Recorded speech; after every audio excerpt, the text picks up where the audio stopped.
ஒரு முஸ்லிம் தனது பணியாளர்களை அற்பமாக கருதக்கூடாது. இஸ்லாம் காட்டித்தரக்கூடிய வழிமுறை.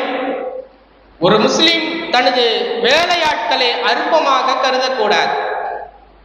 என்னிடத்திலே வேலை செய்யக்கூடியவன், அவனுக்கு என்ன தகுதி இருக்கிறது, அவன் கூலிக்கு வேலை செய்கிறான், அவன் கூலிக்கு மாரடிக்கிறான் என்று நாம் எண்ணக்கூடாது. அதே போல தகாத சொற்களால் அவர்களை ஏசக்கூடாது. வேலை செய்கிறார்கள், சரியா செய்யல அல்லது மாற்றி செஞ்சிட்டாங்க அல்லது தெரியல என்றால் அதிலே பொறுமை காண வேண்டும்.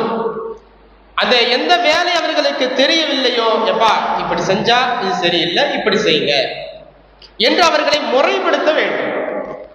தெரியாதவைகளை சரிப்படுத்தி அவர்களுக்கு சொல்லிக் கொடுக்க வேண்டும். எப்பா நீங்க செஞ்சிருக்கிறீங்க, இது சரியில்லை, இப்படி செய்யவும் கூடாது, ஆனா இப்படி செய்யுங்க என்று அவர்களை அந்த வேலையின் முறைகளை சொல்லித்தர வேண்டும். மாறாக நான் இப்படிதானே சொன்னேன், இப்படி செஞ்சிருக்கிற, உனக்கு மண்டையில் அறிவில்லையா என்று அவர்களை அதட்டுவது, திட்டுவது, இது இஸ்லாம் வன்மையாக கண்டிக்கிறது. எஜமானர்கள் பணியாட்களிடத்தில் அப்படி நடக்கக்கூடாது என்று சொல்லுகிறது. ஒரு நாள் இருப்பான், 2 நாள் இருப்பான், வேலைக்காக வேண்டி 1 மாதம் இருப்பான், அதுக்கு போயிடுவான். அவர்களை கடுமையாக சாடுகிற போது, அவர்களை திட்டுகிற போது,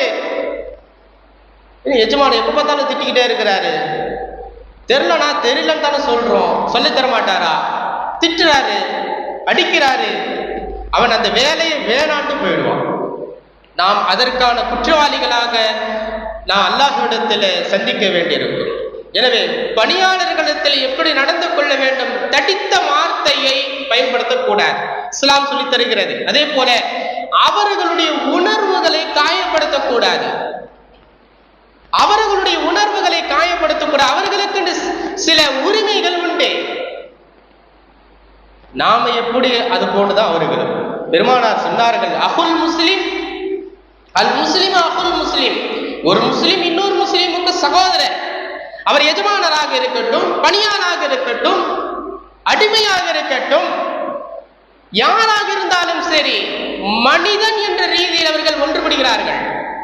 இவர்களுக்கு பசி வருதுன்னா அவர்களுக்கும் பசி வரும், இவர்களுக்கு உணர்வுகள் இருந்தால் அவர்களுக்கும் உணர்வுகள் இருக்கும். எனவே அந்த உணர்வுகளை காயப்படுத்தக்கூடாது என்று இஸ்லாம் சொல்லித் தருகிறது. அப்படி காயப்படுத்துபவர்களை இஸ்லாமும் நபிகளும் வன்மையாக கண்டிக்கிறார்கள். பெருமக்களே, அதே போல வேலையாட்களை நாம் வைத்திருக்கிறோம் என்றால் அவர்களுக்கு அவர்களுடைய சக்திக்கு மீறிய வேலையை, பலுவை நாம் சுமத்தக்கூடாது. 25 கிலோ தான் தூக்குவாங்களா, 20 கிலோ கொடுக்கணும். அவர்களுடைய சக்திக்கு மீறிய பலுவை நாம் சுமத்தினால் நாம் குற்றவாளியா? இஸ்லாம் அதையும் கண்டிக்கிறது. இவன் வேலை தானே செய்யறான், 50 கிலோ தூக்குடா, 60 கிலோ தூக்குடா, இது அநியாயம், அக்கிரமம் என்று இஸ்லாம் சொல்கிறது. அப்படி செய்யக்கூடாது, ஒரு முறை இருக்கிறது.